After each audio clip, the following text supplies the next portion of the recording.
Check one, two, three.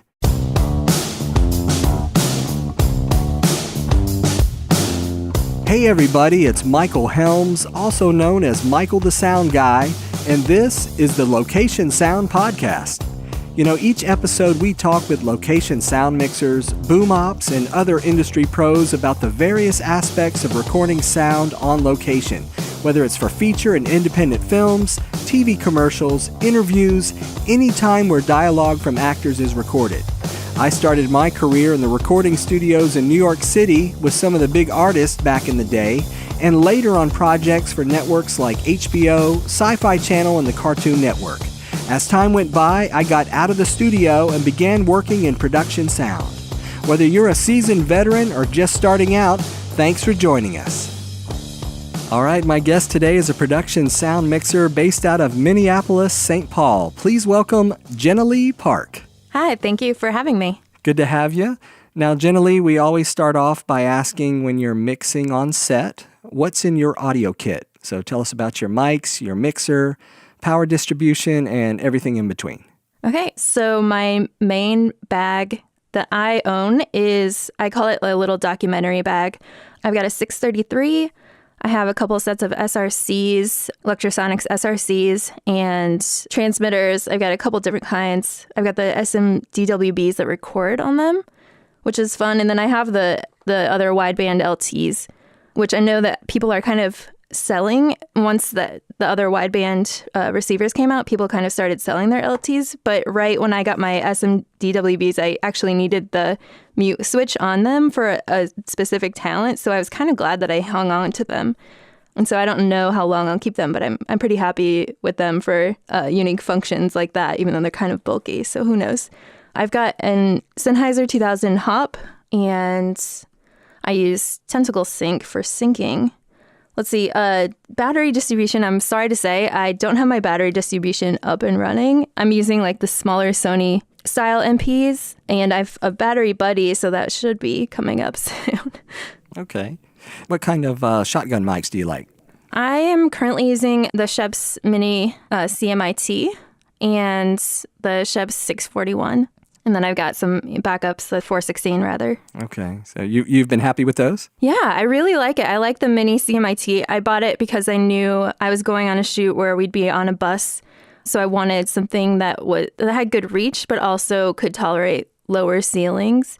And then it can pretty much function as your main mic anywhere. So I've been really happy with it so far. It'd be great to have a Super. I don't have a Super right now, but that'd be awesome. I really like those. But yeah, I'm really happy with the Mini. Now, what kind of lav mics do you like? I'm using the Sanken COS-11Ds. I haven't tried the DPAs in my kit, but we use DPA lavs for... I work a little bit in broadcast, so we use those, and I do like those for that. And I convinced a friend to buy a DPA, so I probably would like a couple of those because I know how wonderful they sound and how well they match microphones. But normally I'm using the Sankens, which I do love, and I love how easily they are to hide. Now, you mentioned the LT transmitter, so that actually has a mute switch on it. Yeah, so the LT has a multifunctional switch on it, and I was working with a basketball coach, and so she needed that to be able to have private conversations. So I was really happy that I had it for that reason, because you can make it do anything. You know, you can use it as an on and off switch, but yeah, for me, the mute button was really helpful because the SMQVs don't have that option, at least not easily. It's kind of nice. It's just a little switch on the top. So, I was checking out your website, and you have a picture on your homepage with you and your audio bag, and there's some really cool, it's at night, looks like, and some really cool backlighting and fog. In your bag, you had like 2 shark fin antennas. Tell us a little bit about that setup. Yeah, so that was a feature I was on, and I was actually not using my gear. I was using a Zaxcom rig, and I believe it was the Nomad. And yeah, we used the shark fins. We were out in the woods. I mean, I definitely recommend them, especially if you're on some kind of feature where you're not really close to the talent. In that one, I wasn't because I had a boom operator. So I was able to be back a little ways and just listen to the mix and not be in the way. So I really love working that way where you can use the antennas to just really increase the range, especially if you're outside. All right. So I see that you were the sound mixer on a horror feature called The Nanny. So the trailer looked pretty scary. So how was that experience? I love working on features where you have an actual sound team because sometimes if you're working on, you're working on run and gun documentaries or you're working on, commercials, you're not always with a team of people that you can talk to about sound. So I love working on a team, first of all. One of the things that I really loved about it that I was thinking about today was the woman who plays the nanny, who was also in Dexter. She was really protective of sound gear, which is always appreciative, but on things like Dexter and other movies, not the nanny, but she would usually have tight-fitting clothing. She ended up having someone make her special sound things to wear. So she has bicycle shorts with a pocket built in for lav packs and everything. So she would always come to set with different waist straps and bicycle shorts already on so that we could hide the mic pack wherever. And she would just put it in and we were good to go. It was awesome. Yeah, actually, one of our previous interviews was with Steve Sada, and he worked on House of Cards, and he said they were Spanx with pockets built into them that they would provide for the females, and especially when they were wearing, tighter fitting clothing. And so it really worked out well. Yeah, it's really awesome. It's not usual for actors to provide that themselves. I guess after watching her work, I would think that if I were an actor, I'd also want to have that. And then it's less to worry about. Talking about the nanny, how was the miking set up on set? On the nanny, we used the Schoeps CMITs and Sanken COS-11Ds. Yeah, pretty much exclusively. And then we'd use 641s as well as plant mics. And I think we use those in cars as well, as much as we could get away with. Yeah, usually we can get those out of shot. So I think that's what we use for the most part. All right. Well, how do you like to mic up talent when you're putting a lav mic on? Personally, I make sure that to describe everything that I'm doing, but I use just a variety of miking techniques. Recently, I started using the rubber mounts from Bumblebee, which I really like. I found that they sound pretty good. I've used the RM11s, but they're just, I don't know. For females, they work really well, but for male shirts and things, they're not always the greatest. And then for t-shirts, I like to use moleskin and putting a piece in the front and then a couple on the side and dropping it down the back where you can't see anything. Those are some of my favorites. And then vampire clips if we're doing quick interviews and things like that. Yeah, actually, we were filming a commercial the other day, and it's interesting. I find myself, I switch around, and it's so one day I'll say, I'm going to use the RM11 today, and I actually use that I had some Joe's sticky stuff on the front and the back, and then I just, sandwiched it together, and she was wearing a denim dress, and so I just put it, right behind the buttons, right around sternum. And it worked great. It really didn't make any noise. And she was walking and she would turn and talk to the camera. And then, other times, I switch it up. I got some of the Hydemics, and they actually have a bra clip, which works great on the bra. But then one of my actresses broke it by accident. She yanked it and it broke the clip off. But Hydemic sent me some extras. But I like to shake it up a little bit. I always like learning new techniques. A couple summers ago, I got together with a bunch of audio guys in town, and we just went through and did a bunch of miking techniques because we all had, the afternoon off or something. So we just got together and tried a bunch of different things, which was really fun and nerdy way to spend your time. But I do have one funny miking story. And so usually, if you have to go find the talent to mic them, I carry a kit with me with any supplies I might need. But I was working on a live interview with Ken Burns. I freelance for the local Twin Cities PBS station. And so I was A2, so I was going in to mic Ken Burns. And I didn't even need to hide the mics. It was very simple. I just had the mic ready to go. And I walked into the green room. I saw that they were filming, they were shooting right into the doorway. So they were doing some kind of BTS. So I dived back out into the hallway to wait. The producer comes out and she's like, "Oh, you're ready to mic? Great. Just come on in. We'll do it now." And so I got in there. I'm pretty sure they were rolling the whole time. But I got in there. I started micing him. Got it. Great. And then I picked up what was in front of me on the table and I realized I was holding his mug. And so I turned to him so mortified and I said, "Well, and this is yours." And he just kind of jokingly said, "Oh, would you like a drink?" "Nope. That's okay." And I just ran out of there. So I think that was my most mortifying miking experience. Oh my gosh. Yeah, I think we all have some stories, some appropriate and some inappropriate, where people have said things and you're like, no, I'm okay. And sometimes I know like the actor's nervous, so you're just like, okay, yeah, they're just nervous. I'm just gonna let this slide. But yeah, it gets kind of awkward sometimes. But I think as long as everyone tries to keep it professional and you just describe what you're doing, it usually eases the anxiety if they're not used to being mic'd, I think. So Exactly. Yeah, no, I always try to tell them exactly everything that I'm doing, and just so they feel comfortable. And, and also too I always try to have, like, if I'm miking somebody up, I'd like to have somebody else there with me.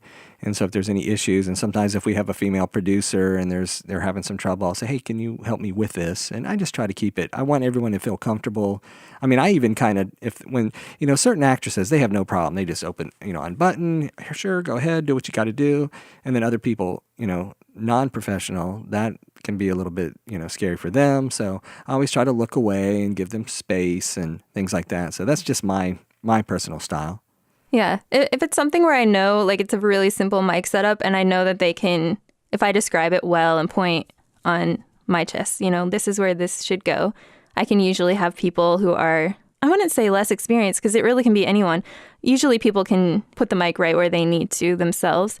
I'm also comfortable placing it. It just depends on who I'm miking. So I also saw that you had a Jack Link's commercial, or kind of like a promo piece, and I was watching that short piece, and it looked like you were recording like all over a factory, and there were all sorts of equipment running. And was that a challenging project to mic up? yeah, that was pretty challenging in the factory. And I did part of it because I think they went to 2 other factories. So I luckily was part of the corporate office. So I think that sounded pretty great. But yeah, and the factory was a little tough. Luckily, the director and DP, they were very like patient in letting me like mic everybody as we needed to do it. And, just trying to point mics away from machinery.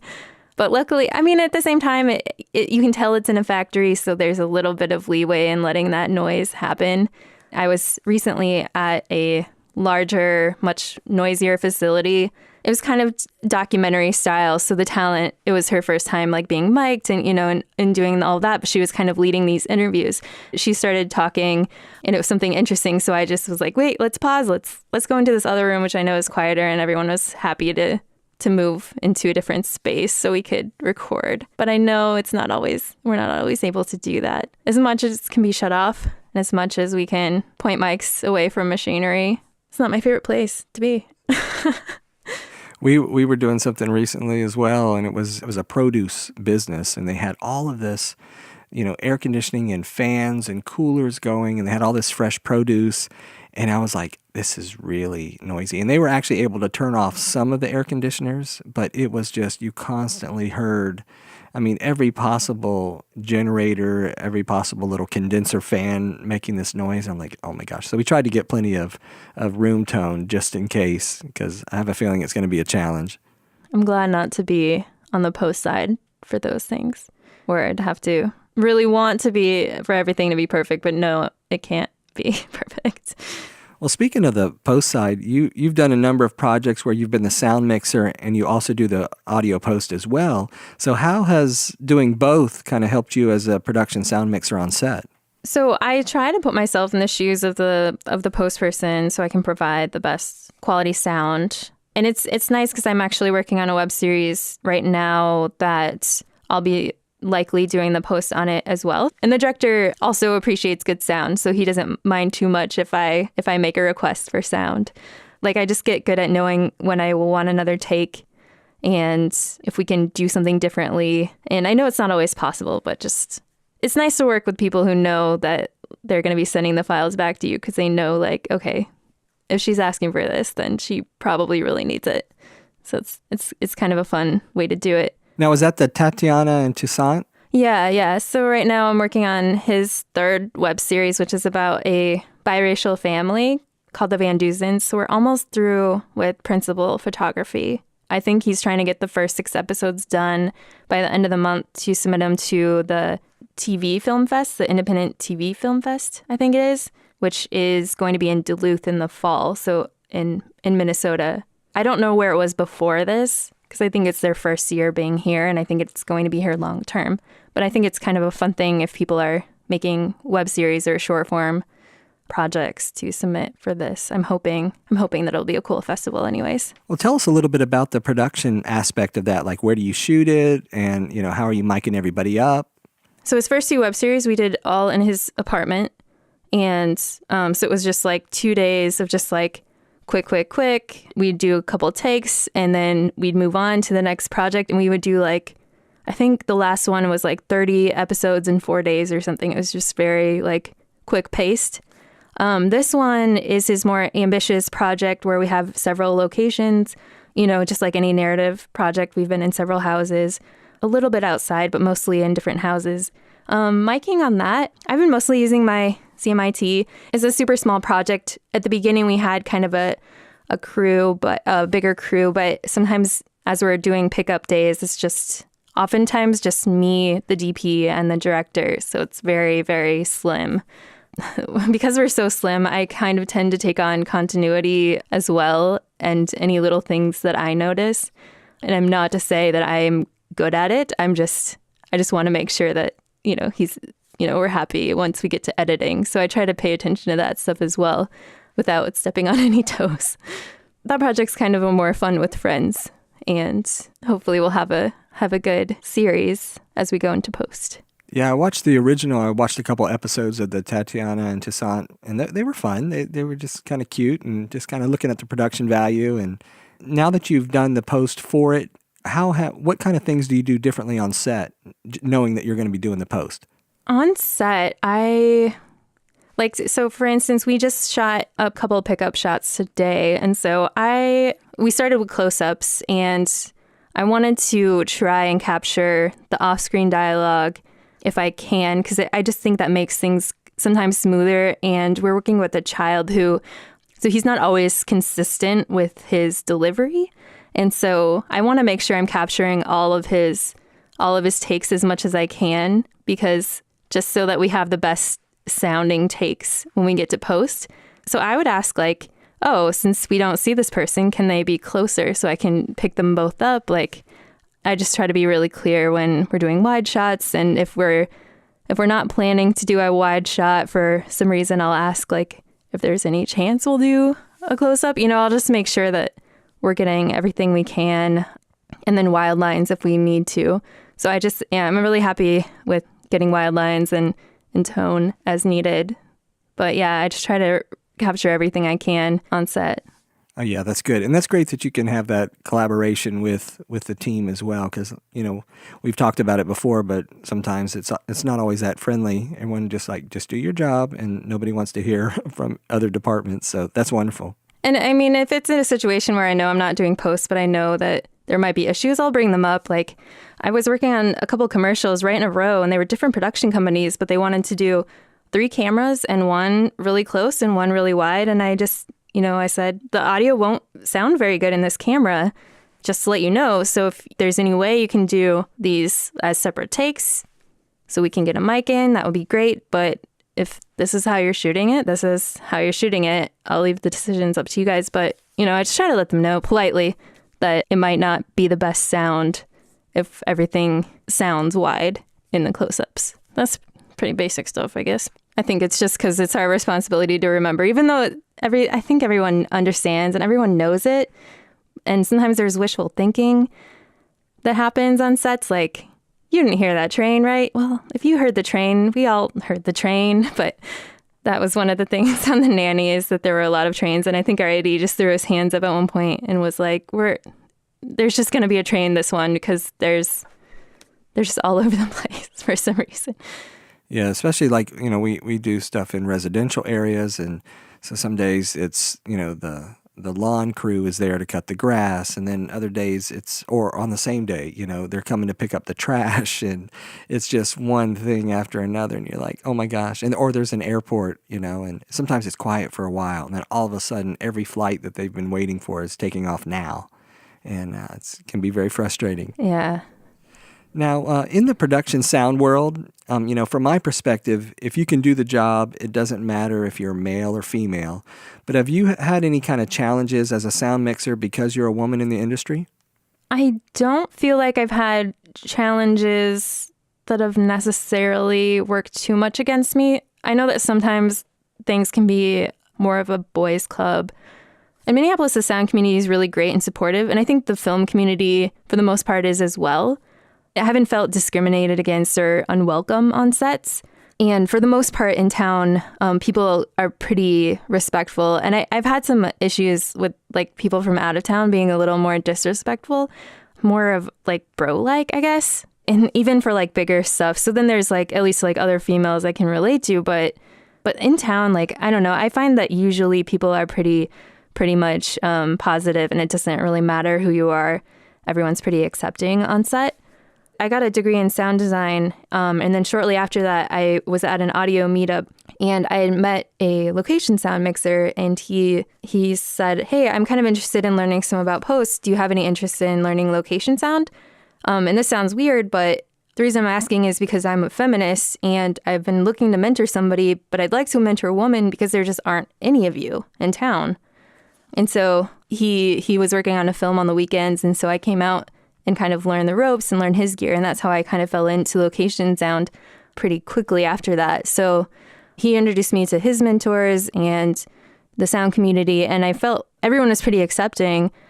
I know that there's a couple up and coming women in town that are sound mixing, and I know that there's a woman who's a sound mixer who does more of the news side. So she's always pretty much like on one team always. She's not doing like the indie films and everything like that.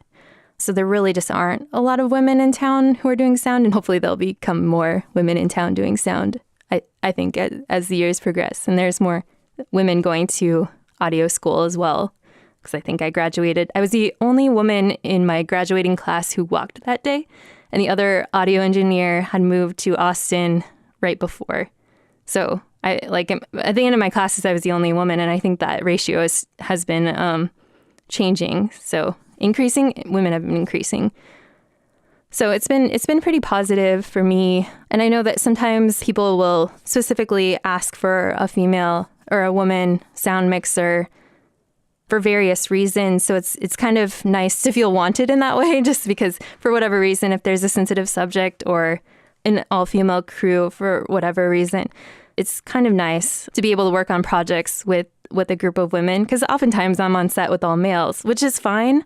But it's kind of special to be on a set with a big group of talented women, like making a cool project. So it's been really fun in the past couple of years to work on a lot of female-driven projects. Yeah, no, I think it's good. And I've been trying to interview more women production sound mixers as well.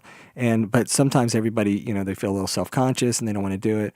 But I hope to do more of that, because I think it's great and it's important to, and there's a lot of women doing sound out there, and I'd love for their voices to be heard. So yeah, thank you.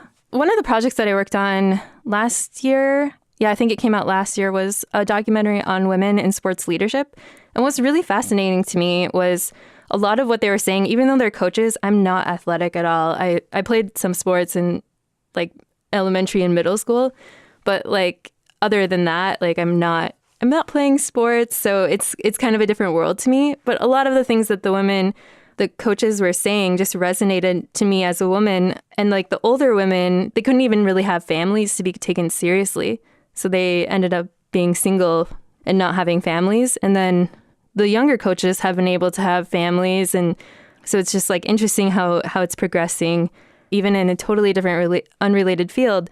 It was interesting to see like what their challenges have been and what they've done to be a part of their communities and to be leaders in their communities. So I that was a really fascinating project to work on.